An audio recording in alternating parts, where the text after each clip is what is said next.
guys, this is Shelby with the Rogers Public Library. This week's theme for Full Steam Ahead is Little Red Riding Hood. And so I was just going to go ahead and do a science experiment. What you'll need for this is whole milk. It does need to be whole milk. You can't use like 2% or non-fat or anything like that. We're just going to cover the bottom of this pan. And then what I'm going to do is I'm going to use some food dye. I'm going to put it in there. And you'll see that it doesn't really mix in. It just sits there. I'm going to see if I can make a wolf with this brown food dye. Oh, no, not really. It doesn't mix in. And we'll try Red Riding Hood next. Say it again. We can kind of see her outline, but yeah, there's not really anything. Okay, so the food dye doesn't mix in. Let's see if we can maybe agitate the milk, but no. And then this is where the fun parts happens. We're going to take our Q-tip and we're going to dip it in this dishwashing detergent, or dish soap rather. You don't need a lot, but I'm going to get a good heat because there's quite a bit of milk in here. And let's see what happens. So, see, now it started mixing in all of a sudden. And you can actually dip the Q-tip in multiple times to help it mix up more. But I think that this is about as mixed as it's going to get right now. So the reason this happens is because milk is a solution. It contains different things. You might notice when you pick up milk from the store, it says it has vitamin D. It also has other vitamins and minerals and fat. And so, and then our food coloring here is water-based. So, fat and water, or oil and water, don't mix. They kind of just stay in their own spaces. But soap is kind of special. You might notice when you clean the dishes with soap, it gets grease off of pans. And that's because soap has two ends, and one end connects to fats or oils, like is in milk, and then the other end connects to water, like what's in our food coloring.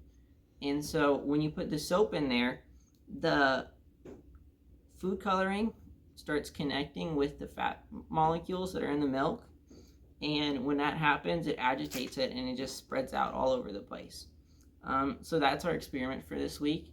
Hope you guys had fun. Our activity for today, for tying with Little Red Riding Hood, I'm going to show you guys two secret communication methods that Little Red Riding Hood could have used to just try to communicate with her grandma and make sure that she had not been replaced by a big bad wolf. So the first is the skittily.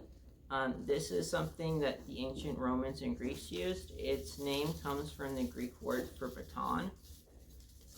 So we have this strip of paper, right? It just has some random letters on it. You can't really tell what it means. You say, oh, it's letters. They don't really make any sense. But if you have a scepter or a rod of a certain length, you can wrap the piece of paper around that length, around that. So we're using just a paper tube for this. And all of a sudden, those random words turn into a message. So here it says, "Hi, my name is Shelby, and I like to read and write." Might be a little hard to see from this angle, but yeah. So this, I just wrote it on here. I wrapped the paper around the tube just like this, and I wrote it on here. And then when you take it off, you can't see it. And so if you give the piece of paper to someone who has the same size tube, they can read the message, but anyone who's carrying it and just has this part, but not this part of the message, won't be able to figure out what it means. And then this other method of secret message communication is called the Cardano grill. It's named after an Italian mathematician named Girolamo Cardano. He lived in the 16th century. So it also has two parts. You have the grill, which is just a piece of paper. You could also use cardboard or maybe aluminum foil if you're careful. And you just cut slots through it. And then you have another similar size piece of paper, and you write on it. And when you put the grill up to the piece of paper, it reveals a secret message. So here it says, "Meet me at the library." So it's a two-part message. But unlike this, if someone takes this piece of paper, they're going to say, oh, this probably means something, and I can tell that whoever is sending it doesn't want me to know what it means. But if you just have a piece, if you write around the message in here, and to make it seem like a normal letter, then nobody will know that there's even a secret message there. But this one can be a little bit harder because you have to make the message you have to make the non-hidden text make sense outside of the hidden text. And if you just make it gibberish, then everyone's gonna know that you're sending secret messages, and they'll try to find your grill. So those are activities for today. Hope you guys had fun. I'll see you next Thursday at 2.